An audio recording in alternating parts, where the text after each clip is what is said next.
let's talk context. Contextually talking about this, contextually speaking, you are a bit. Hey everyone, welcome back to my channel. I use this channel to speak to myself with you. Trying a new setup here with the lighting and the angle of the camera. So let me know if this works for you. This is actually the second time I've been filming this because the first time it was not in focus. And that sucks because I had some very candid moments with my cats, which were great.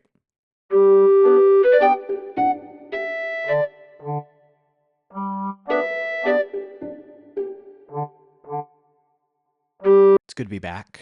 It's been a minute since I've recorded. I was traveling around doing some stuff, and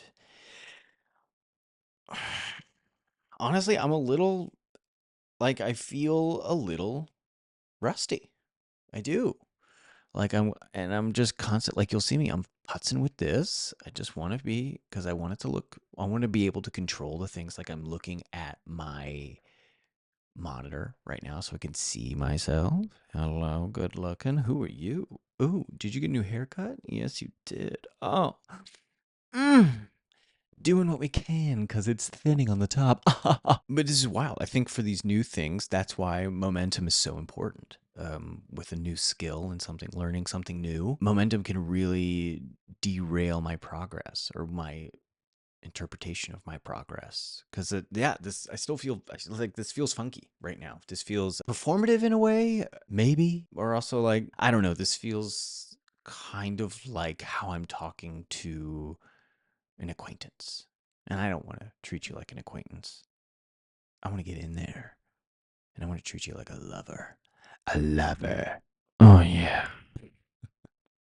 But it does feel good to be back. I do like this. I do like doing this. But I have noticed it's changed. Even in the 6-8 weeks that I've started doing this. Yeah, I've noticed that it's just changed.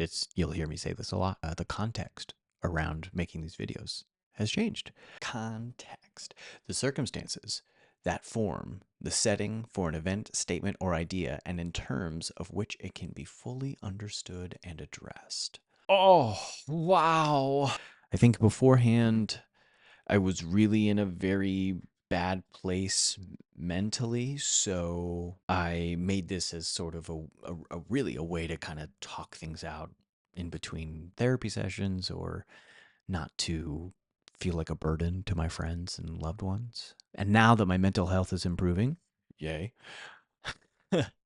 I'm kind of at a loss of what to talk about. I mean, I could still talk about that obviously because it isn't perfect. But then again, what is perfect? And my mental health, but I'd say on average my mental health is consistently improving, and I think a part of that is this sense of purpose that I have with this and just wanting to get better at it, thinking about it more.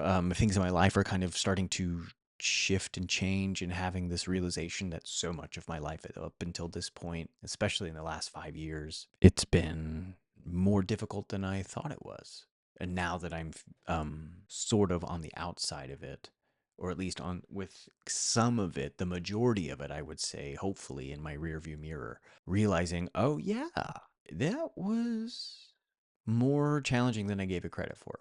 What I've noticed recently too in this growth aspect of my life is context is king, context is queen, and contextualizing my life has actually made a huge impact on the quality of it. And realizing when I was looking at my life in a specific context, when looking at it in a different context may actually be more beneficial and more helpful. I was talking about individualism and collectivism, and I think a failure of that video is still not being able to discern when to use one and when to use the other. And then I think it all boils down to context. And why I was thinking about context, I was falling asleep last night and I had this memory. I was 17 or 18, and I believe it was my sister's high school graduation dinner. Like, my family took my sister out to celebrate her graduating high school. This incredible feat. And while we were there, I saw my elementary school teacher and her family were all having dinner. And I recognized her instantly. I was like, oh my gosh, this is my teacher. So I went up and I said, hey, It's good to see you. And she didn't remember me. And that kind of hurt at the time because I, especially at that point in my life, was so desperately afraid of being abandoned and so desperately afraid that I would amount to nothing that to have that happen hurt. And of course, like, my family saw it, and it's just embarrassing to walk up to someone that you remember and them not remember you.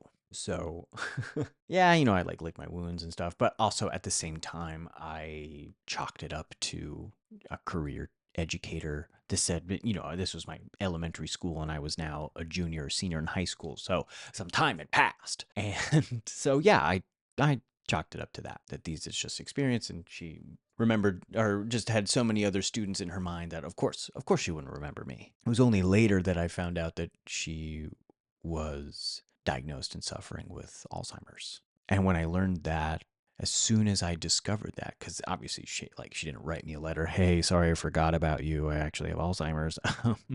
I I found out through social media her daughter had posted something, and then it clicked instantaneously. I was like, oh, maybe she's other things were going on, that was a piece of her memory that had been lost to the disease.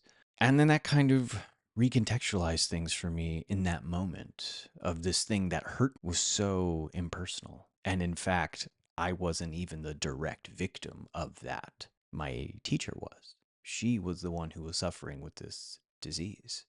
And then even now, the context that I think about is, where was she in her journey with that disease at that time that I said, hey, in the midst of it, at the very beginning of it, and how that changes, especially from the perspective of the family.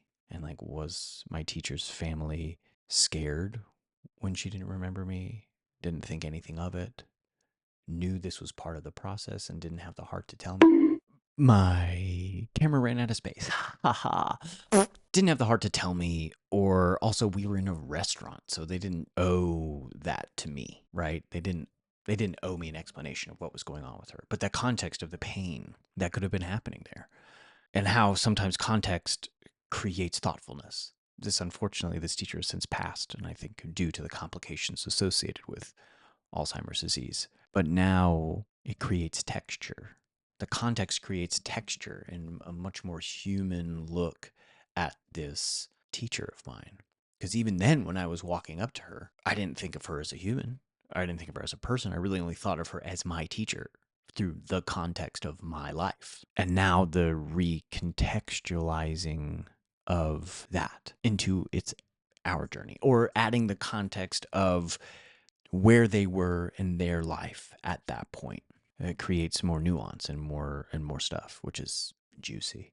But I was thinking about that because the context in which I want to live my life is changing, and having to be okay with that. And having to be okay with the context of just having to be okay with contextualizing and recontextualizing. And I think the big recontextualization is twofold, in equal parts of this individualism and collectivism. The recontextualizing that it is okay to think about myself and my own needs and my own wants and my own desires, and recontextualizing myself in the collective of humanity so that I can decenter myself more. And decentering myself, therefore giving voice to opinions and perspectives that I may not know about and therefore learn about. Therefore, to determine an opinion of whether or not it moralistically aligns with something that I'm interested in. In this tumultuous time in our country, it can be easy to immediately disregard an opinion or immediately regard an opinion. And I try to at least hear someone so that I can discern what that opinion is and if it does align with mine.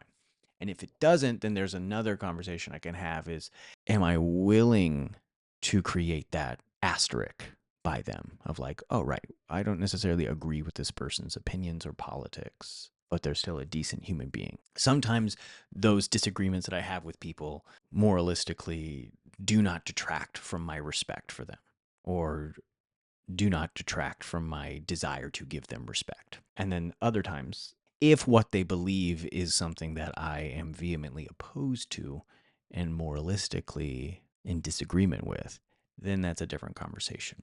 I think so much of this, we can disagree and still be friends. I think that is true when it is about banal topics. If I like chocolate and you like vanilla, that doesn't detract from my ability to live and your ability to live. So, therefore, I think we can find a peace in that disagreement. Now, if the things that we disagree about are a little bit more politically inclined because they either connect to or directly impact the life of someone else, that's what I take issue with. That's where it's like, okay, I don't know if we can really be friends if you disagree with something that I believe in that is a fundamental right of a human being: choice, autonomy, safety from, just to name a few. But even that, I think, in my best moments, when I'm at my most empathetic and I'm able to really, really lock in, I can become curious about the context in which people were raised in order to believe that, those certain things that I maybe disagree with, and the context that would lead those thoughts to exist. And so I can see the context, the contextual forest for the contextual trees at my best. But even then, it can be challenging because it's still choices and behaviors and desires and actions that hurt someone else politically, spiritually, physically. And so when I'm at my worst, it's like, fuck you, screw you. You're not even worth the time of day. You're not even worth my mental energy to explore and become curious about. And so I do want to always try to be my best. I want to create the discernment and curiosity to discover my own opinion from something, even someone else's contextualization, creating that framing of their life. Part of that stems from hope. Part of that also comes from maybe this is my lot in life or this is my purpose in terms of because I was socialized as a man, white, born in America, middle to upper middle class upbringing. I'm so much closer to those things that because on paper, I sort of tick the boxes of a lot of people that a lot of America and a lot of the world is the persona non grata, almost. It then maybe creates this bridge where because I was so close to those things and a butterfly effect here, a butterfly effect there, maybe there'd be so much more in my life had I not gone the path that I did, that I would be even closer to that than I am now. And so I think about that, and so I think that's where I try to generate empathy for the person itself. Then when these ideas then start to hurt others or start to perpetuate this rhetoric that is very dangerous and very harmful to innocent people, that's where it kind of the buck stops. And it's like, yes, I can empathize with you enough, or I can try to empathize with you so much, but at the end of the day, I was there and I chose a little differently. Context being king. Drink every time I say context. And I don't know, like, this is also vulnerable for me because I'm speaking out of pocket. Because as you know, I don't write these. Mm. Ooh. And part of this vulnerability is cultivated, crafted because I am still trimming the edges around this, refining even this that I am sending out to the world. I'm editing it not well. Not well.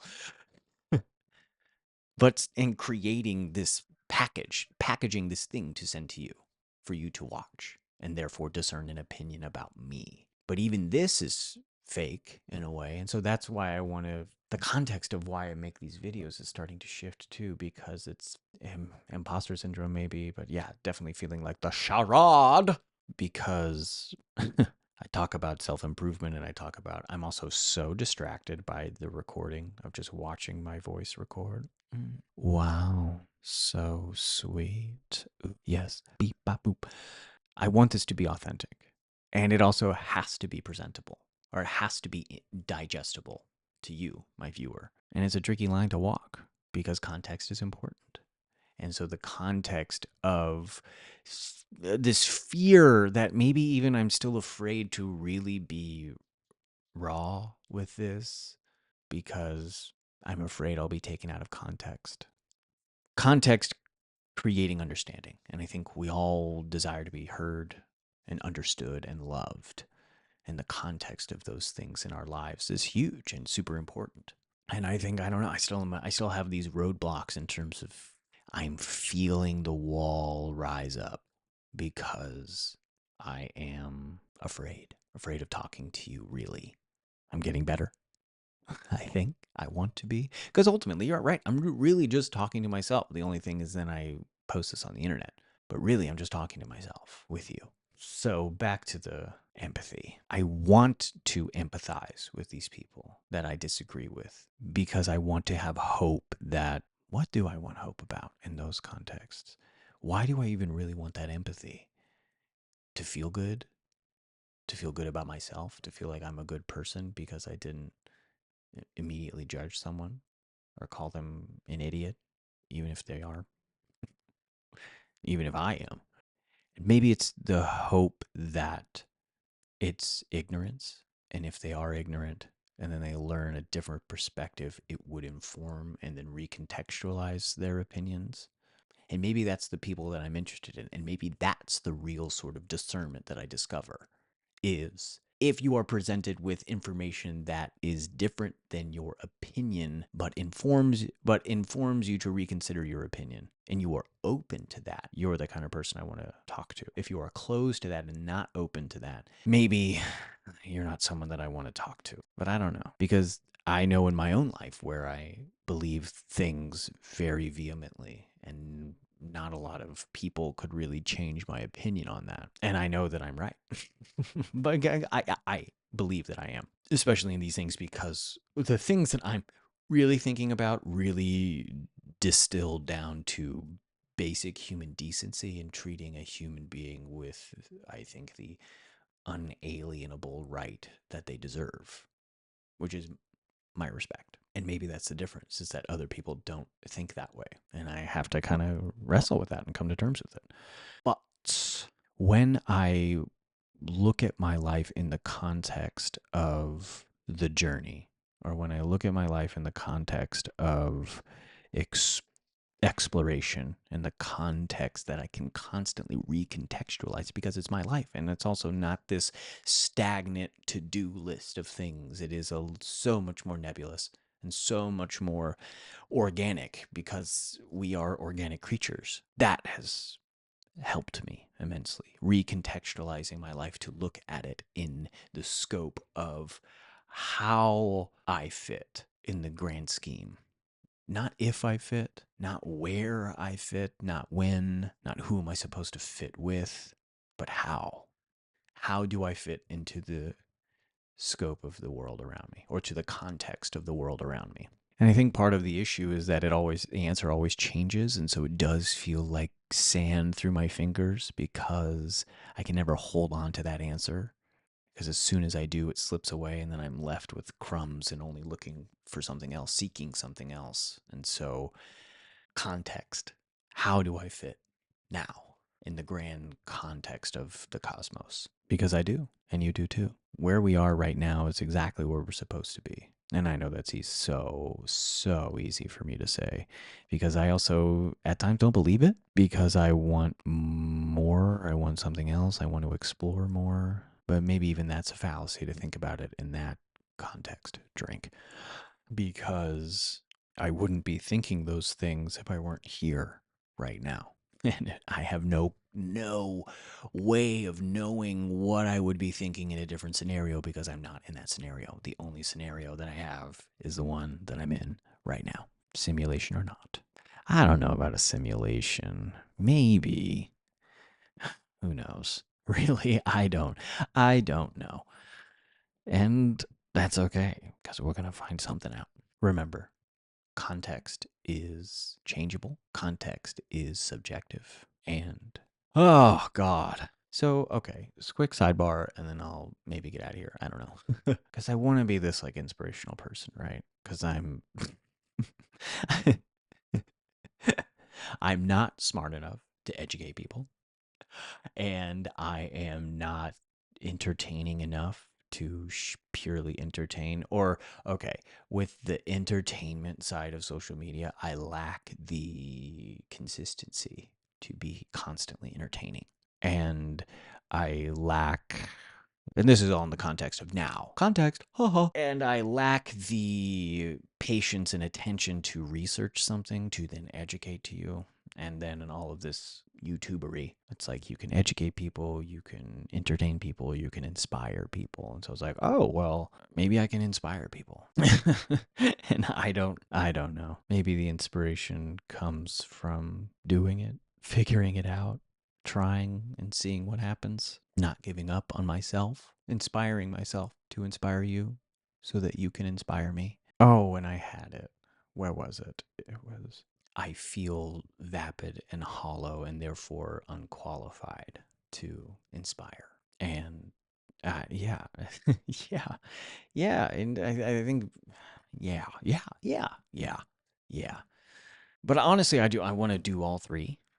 Like, I want to inspire people and educate a little bit and entertain in the whole process because I like entertaining people. But who knows? Maybe it'll come.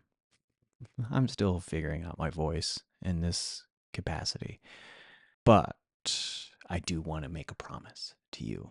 God, this is also number one. Got to make sure I always focus on the camera, talk to you. Don't look at my pretty audio recording software. Just go, wow, more lines are forming.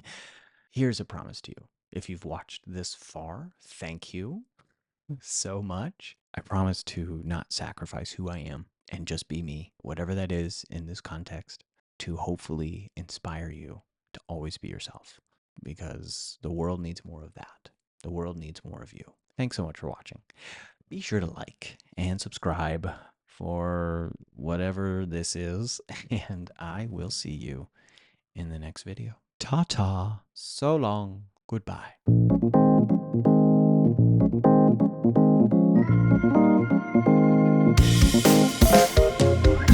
Amidst the mists and coldest frosts, with stoutest wrists and sternest boasts, he thrusts his fists against the post, and still insists he sees the ghost.